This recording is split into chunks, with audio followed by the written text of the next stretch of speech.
Stephen Holder, May 21st, 2025, 0746 p.m. ET. Close. Stephen joined ESPN in 2022, covering the Indianapolis Colts and NFL at large.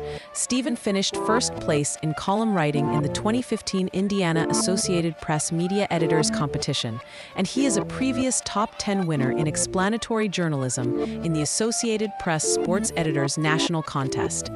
He has chronicled the NFL since 2005, covering the Tampa Bay Buccaneers from 2005 to 2013 and the Colts since 2013. He has previously worked for the Miami Herald, Tampa Bay Times, Indianapolis Star, and The Athletic.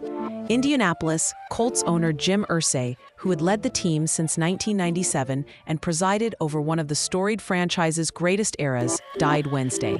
He was 65. We are devastated to announce our beloved owner and CEO, Jim Irsay, passed away peacefully in his sleep this afternoon. Colts Chief Operating Officer Pete Ward said in a statement released by the team. Jim's dedication and passion for the Indianapolis Colts, in addition to his generosity, commitment to the community, and most importantly, his love for his family, were unsurpassed.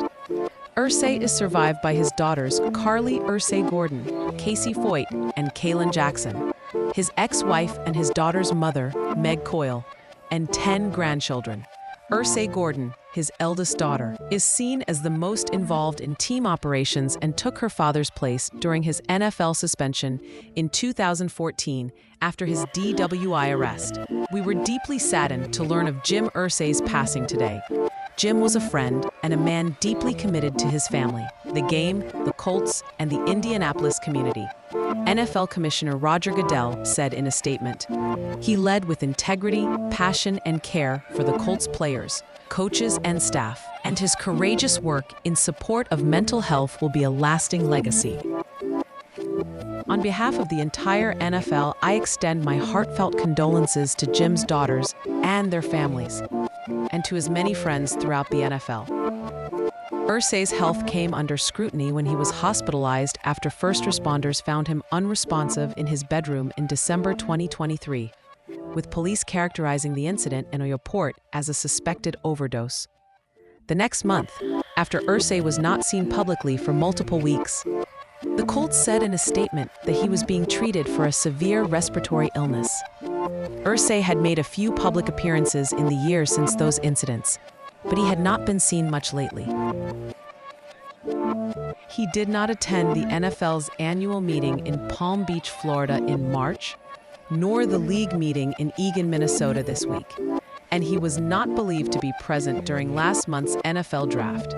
Earlier Wednesday, he had posted his support for the Indiana Pacers and owner Herb Simon ahead of their opening game of the Eastern Conference Finals against the New York Knicks, writing on social media, "Go Pacers." Good luck to Herb, the entire @Pacers organization, and our city. Pro Football Hall of Fame quarterback Peyton Manning, widely considered the greatest player in Colts history, was among those to mourn Irsay's death. "I am heartbroken to hear about Jim Irsay's passing," Manning posted to social media. "He was an incredibly generous and passionate owner, and I will always be indebted to him for giving me my start in the NFL. His love for the Colts and the city of Indy was unmatched. His impact on the players who played for him will not be forgotten. My thoughts and prayers are with his family and everyone in the Colts community. He will be missed. Jim, rest in peace, my friend." Irsay assumed principal ownership of the Colts at 37 years old after the death of his father, Bob, and following the conclusion of a legal battle with his stepmother. He became the NFL's youngest owner at the time, but would grow into one of its most influential during his stewardship of the club. Irsay had been a prominent member of the NFL's Finance Committee and chaired the Legislative Committee. Even before assuming sole ownership in 1997, he was deeply involved in league matters. Irsay was part of a group of 4 executives appointed by then NFL Commissioner Pete Rozelle in the 1980s to design what became the league's salary cap. But he balanced those official roles with a public persona that contradicted what one might expect from a billionaire NFL owner. Ever eccentric and always outspoken, Irsay gained a reputation for his colorful personality among a peer group that typically strives to avoid the spotlight. From strumming his guitar and belting out a tune with the Jim Irsay Band to his unpredictable posts on social media, Irsay was unquestionably his own man. He would routinely hand out wads of $100 bills to fans at Colts training camp practices, and was known to stage trivia contests for fans on social media, the winners receiving Colts tickets or even all-expenses-paid trips to road games or Super Bowls.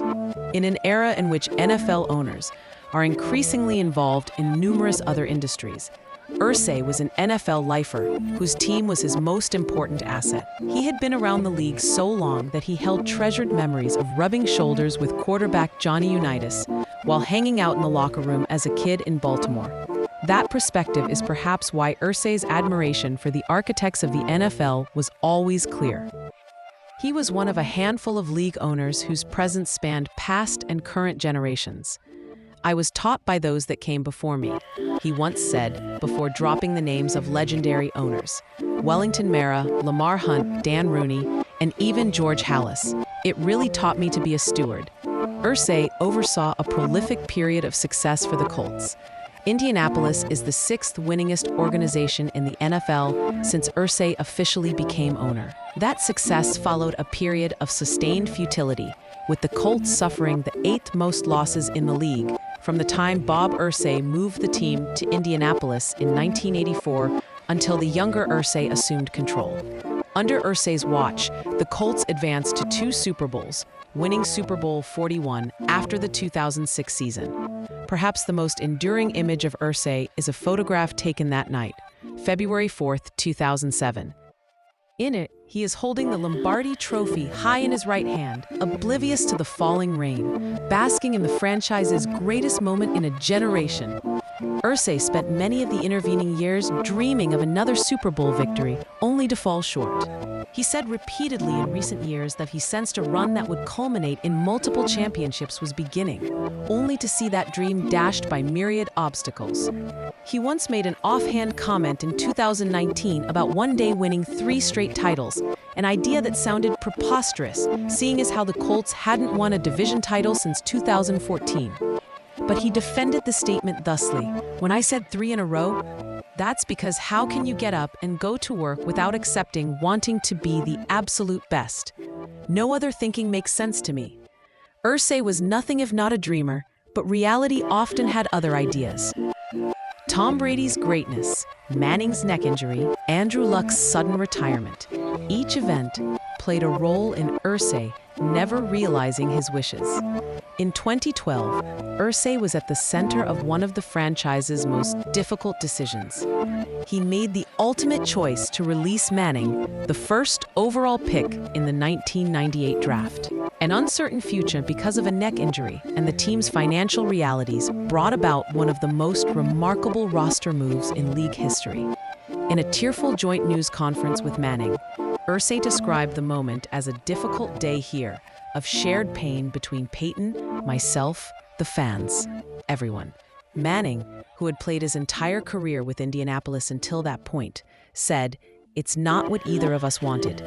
Irsay later recalled the hours after the Colts clinched the number 1 pick in the 2012 draft on the final day of the 2011 season, paving the way to select Luck and thereby making the release of Manning a virtual certainty.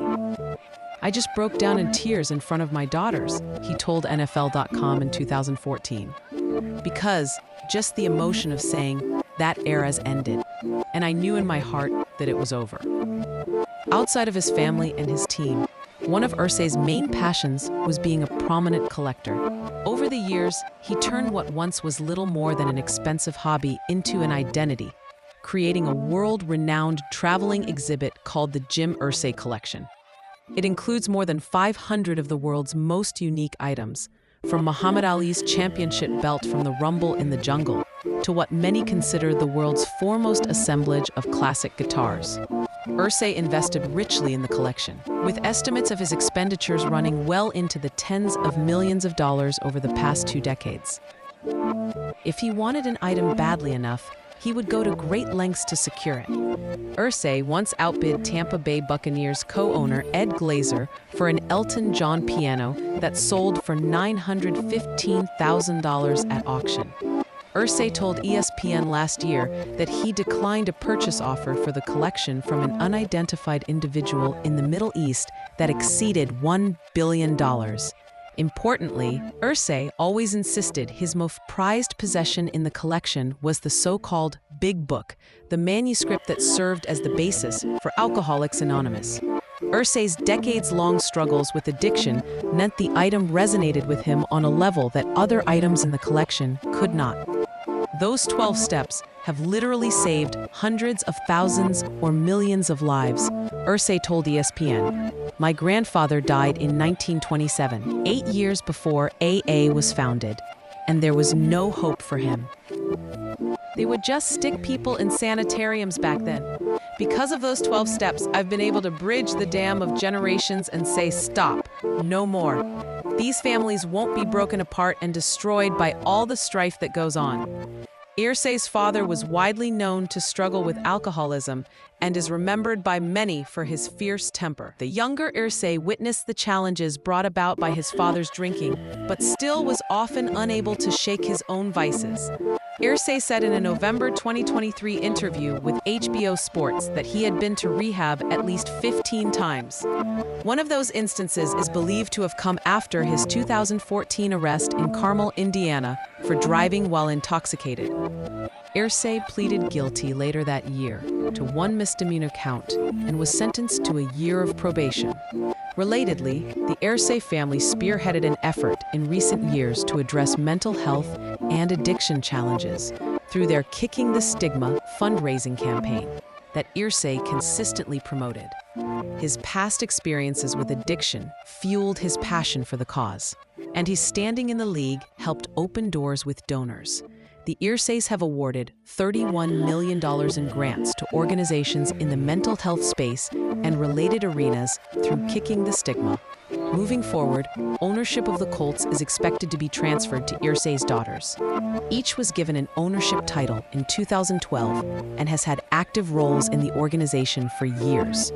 How much of the team, if any, was transferred to the daughters remains unclear, as well as the impact of potential estate taxes. But Irsay's wishes have always been clear.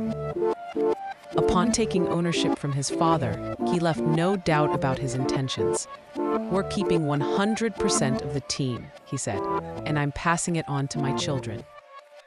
Subscribe, like, share, and tap the bell so you don't miss any of the news that's breaking the internet.